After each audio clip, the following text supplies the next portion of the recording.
Very special episode today. Heath joins us again. Mate, welcome to the show again. Thank you, Terry. Nice to meet you, Dan. Nice to meet you, Heath.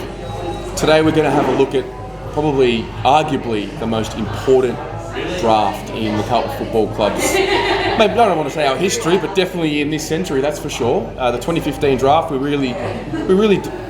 our entire spine was predicated on this draft. So what we've done, we're going to have a really good chat about this. We're going to have a look at the top 20, and we're going to redo the draft again as it was done, if it was done today. Controversy. Bit of controversy in this video. We don't know how this is going to end. Sparks will be flying everywhere, but really looking forward to this. Dan, you want to kick us off? Yeah, so some of the notables for you, obviously. Well, yeah. I went with Oliver pick one, and that was purely just from his body of work. It's been easy pick, phenomenal since year one, yeah. And I think his glass ceiling is so high as well. Yeah. So for me, standout. I tried to argue Dunkley in there, but for me, this year's been his standout. He's a bit of a nothing player beforehand. So I felt that. I think probably surprising, I'm the only one who picked Alex Keith in the top 10. And we all know there's probably bias because I love a defender, but for me, I just love Alex Keith's work. I think he's phenomenal. Probably a contentious point as well is Harry McKay. Probably not as highly rated as you rated in there, Tez.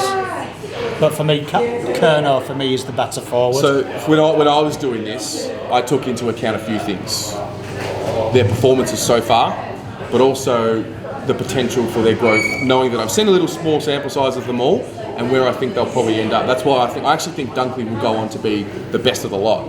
From what I've seen this year, I think he's a superstar, super player, but that's how I saw it. Heath, you're a little different as well. Yeah, my criteria basically was body of work. Then I went for impact on games in a short span of time. And we're talking, 88 games, sample size, 4 years. And I also went exactly the same as you, Terry, on projected potential. And I think I'd mark the midfielders a little bit more harshly. And I think because we went so big, I think it sort of shines fairly lightly on us. On us in regards to, Sauce going big. So I went Oliver, just body of work. I think he's the only one out of there who's an All-Australian, that'd be right, from last year. His final series last year was unbelievable. I mean, this year he's maybe come back a little bit, but he's still racking up big numbers. I actually went number 2, Eric Hipwood. I honestly think Harry and Charlie might overtake him in the future, but just what he's done, he's been able to do, particularly in games up there at the Gabba, where he's been, and I know Kane Corns likes to call this the match winner, the X factor. I think Hipwood in a number of games has been able to turn it on its head. So I went, and I reckon Josh Dunkley, I agree. I think, premiership player as an 18-year-old, had a bit of a lean patch where he went back and played in the seconds, but last year came in as a run-with player, and then this year he's been unbelievable. Since he was put in the midfield, he's been a different player. And you could almost mount an argument that he's knocking on the door of being probably their most important midfielder along with Bont and McKay. So I went them 3. And then I had Jacob at number 4. I think the way he's fought back this year. And I actually think in time, I've got Harry at 9. Now, Harry's game on the weekend for me was the first time I've seen him really impose himself on a contest in a really important game for us. And I think I'm going to make a big call now. I think out of the 5 players that we took in that draft, I think he's going to be our best. And possibly in 2 or 3 years' time, he could be the number 1. So if you have a look at it from I think what we've done here, apart from me probably, you guys have done a really unbiased redraft. I took these off. So I can't stand people telling me that Hipwood's better than Charlie Curnow, so I refuse to put him ahead of him. But in terms of what he's produced, I've got to bite my tongue a little bit and stop being a Carlton idiot. But for me, if we look at the Carlton perspective, Harry, Charlie, Jacob, Jack Silvani and Dave Cunningham, it was such an important draft. Sauce had to get it right. Do you think he got it right? Oh, I think so. And the way he manipulated before, I think in context, we look at what he tried to do. To get those 4 picks inside, it was 4 picks inside the top 20. And by the time the academy players, pushed Cunningham out in the 23, he did an amazing job there to get that done. I remember there was the pick with, I think we swapped pick 20 and 21 with the Bulldogs to get 11, and that ended up becoming Charlie. And you look at those three big blokes, Weitering, Charlie, and Harry as a package, is quite unbelievable to consider that in 3 or 4 years' time, that's going to be the backbone of our football club. And I know your catch cry is on the journey to the 7th premiership. Yeah. I reckon we look back in 5 or 6 years' time and say, this was the draft for us. Yeah. I mean, you look at the Geelong draft, I think it was 01. Yes. You look at the Hawthorn draft of 04, that really set them up for their premiership tilts. And I mean, we think and we hope more than what we know that this will be the draft for us. Just before we move on to the other players, with Jack Silvani and with Dave Cunningham, where did you have them? I would have had him in my top 40. I tried to get him in the 20. I tried to squeeze him in. Hey, it's a good draft. But I just feel that his body of work really is this year where he's actually played in his native position, because, as we've discussed before, Bolton likes to just throw players in for a laugh. Yep. But this year we've actually seen where he lives, and he's proved it. So I think if I took it on the 8 games he's played, probably he'd be closer to the top 20 than he is now. Is that Jack you're talking about? Jack Silvani, Yeah, I had him at the start of this year. I had him at 53. Definitely. I just think, I mean, he showed a little bit in his first year, sort of went off the boil a little bit, but that's just being young and trying to find a position for him. But I've got him at 29 now.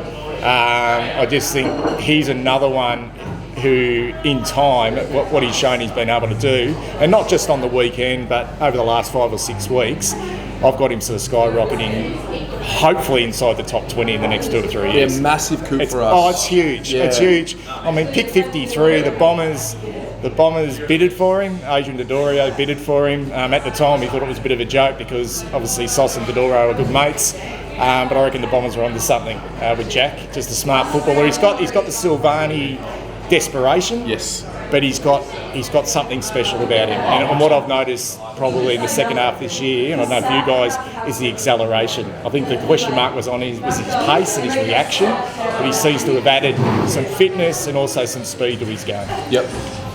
Some interesting ones here. Let's have a look at some of the left field ones. Just quickly with David Cunningham. Yeah. Look, what's he played? He's played less than 20 games, hasn't he? Yeah, he has, yeah. 8 this year? Yeah. I got him at 37, and that's probably... Yeah. I'm being... Drafted at 23? 23.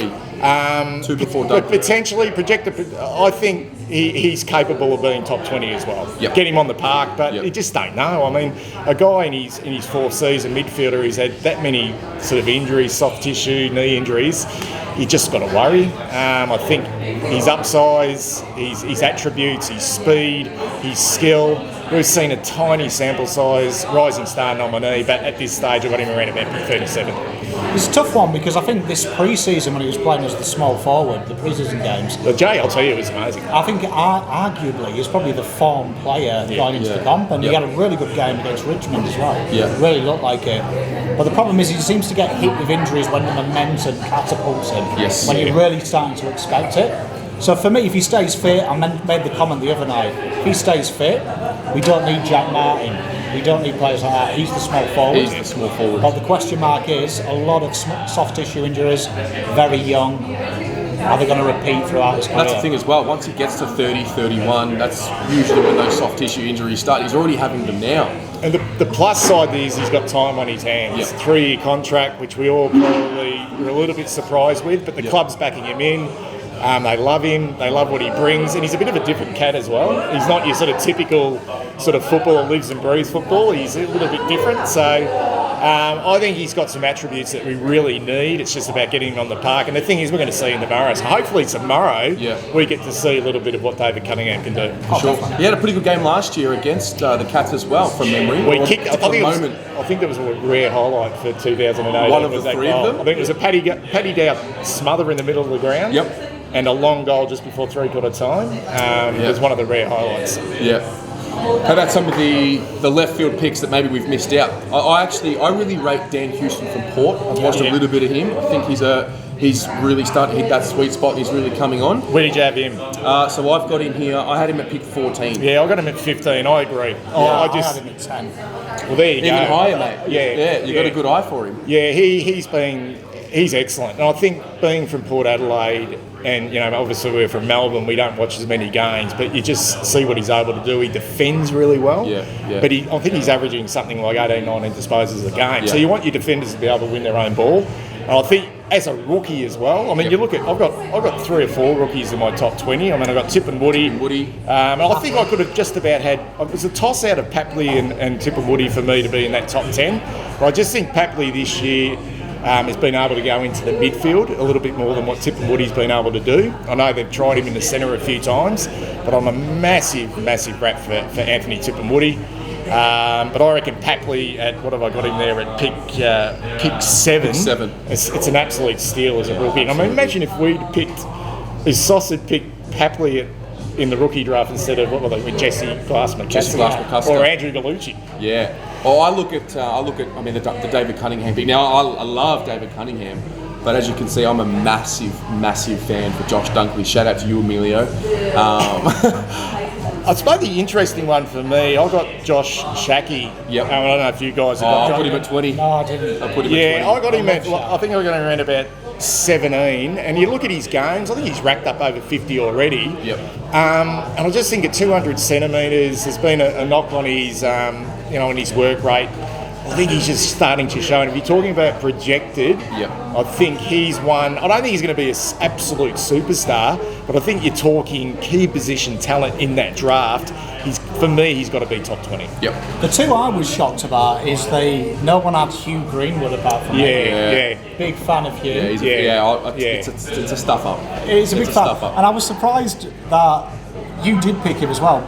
Brayden Fiorini. I had him at 21. 21. Yeah, he just slipped out. I put Blake Hardwick in at 20 because I think he's probably the best kick out of that draft. Yep. And one thing about Hawthorn is they draft players who can kick, and sometimes I wish we do that as well. I think sometimes we draft athletes and skill and talent, and we think they're going to get that attribute to their game, and we're starting to see it. But Hardwick is a natural footballer, and I think anyone who can kick the football the way he does and also defend. I think we often underrate small defenders, and I think he's been. I sort of snuck him into the top 20. I was surprised as well because I got Wayne Milera as well. Wayne Milera, 20 where no one else had. I love his work. He at Adelaide this year, they were expecting him to take even the next step, but for whatever reason, I think it's probably systematic and representative of where their year's been at. That he's probably flown under the radar a little bit and probably hasn't reached that at the same time. But yeah, he's very, very highly rated. I think the other one as well, Tom Phillips. Oh yeah, a lot of talent. Lot of talent. If you look at, especially for where they got him, what was it, 58? Yeah, 58. Geez. Who do you reckon I like him to at our footy club? Tom Phillips, Lockie O'Brien. Yeah. If we can, I've got Tom Phillips at pick 10. I think he was pick 58. So at pick 10, he's just a ball magnet, runs his backside off, can use it quite well, kicks goals. Yeah. If we can get Lockie O'Brien to that level at pick 10, I reckon we're going to be pretty happy. Yeah. Very happy. Yeah. I think one thing going through this draft that struck me is there's been a lot of criticism of Stephen this year. Does he draft well? And you look at Hawthorn and Geelong, they did their spine over 2 or 3 years. Yeah. We did it in 1 year. And I think credit to him. Sauce has got a lot of abuse this year. Yeah. Look back at this draft. Well, it's interesting you say that because early in this year when the Adelaide pick situation wasn't looking favourably for us, the claws were out. It's kind of it's turned. Yeah. It's going to be a good deal for us. But no one's talking about, well done, Sauce. He was a visionary. He saw ahead that what no one else did. When I was going through the top 50, there was a lot of draft busts as well around our picks. And thinking he could have quite easily made the wrong mistake and we'd be lumbered with 3 rubbish players. But he has got arguably probably an All-Australian full forward, a centre-half forward, and definitely a key defender that's going to make All-Australian in one draft. Well, they've done their homework. He did his homework that year and identified that the best players in that draft were key position players. And you look at those midfielders. We've got Oliver and Dunkley as our 1 and 2 and 3. They're probably the best midfielders from that draft. Do we miss out on anything? Do we pose the question, would you prefer Dunkley to David Cunningham? Dunkley went at 25, Cunningham went at 23. You've got to say, you got to give the props in hindsight there. now. In hindsight now, yeah. But you wouldn't take Oliver over Weitering at the moment. No. There is no way. Even though we've got Oliver at the top, Yeah. I think in 2 or 3 years' time, we're going to say that Weitering or Harry or even Charlie will be the best player. I'm fairly confident that Weitering was the absolute I do right too. pick. I do too. Considering what we needed at the time, we already had Cripps on the list, who was, you know, a pudgy inside midfielder when we drafted him, as the same as what Oliver was at the time. I think what we've done here is probably just rated them in a sense as well, more than what, because I mean I don't think we're taking Oliver in any reality in that year, knowing what we already had at the club at the time. So yeah, I mean Jacob Weitering, I rated him the highest, which was I was wondering did I do something wrong. Yeah. But I really like Jacob Weitering. I've liked him since day one. Be interesting next year when Tom Doedee gets back. Yeah. What he was able to do last year, because there was a lot of talk around that Doedee was the best young key position player in the draft. Now, having coming off an ACL, we've got him around pretty much around about the same pick he went, just because of that unbelievable year he had. Be interesting to see how he can hit back and whether he can reach the heights of what Jacob's done this year. Yeah. I mean, that's if we're taking the Carlton glasses. No, I think he'd be close to pick one. If he matched last year and you look at progression from last year, he could be close to pick one. I reckon he would be very, very, very highly rated. But the fact he's played one game this year, and he's in the top 20, I think it says a lot about his talent. Yeah. Sure. Well, there it is. There's our short but sweet summary of the 2015 draft. Let us know what you thought. Did we get it right? Did you have something else in mind? Did we maybe miss a player that you have in your top 20? Let us know.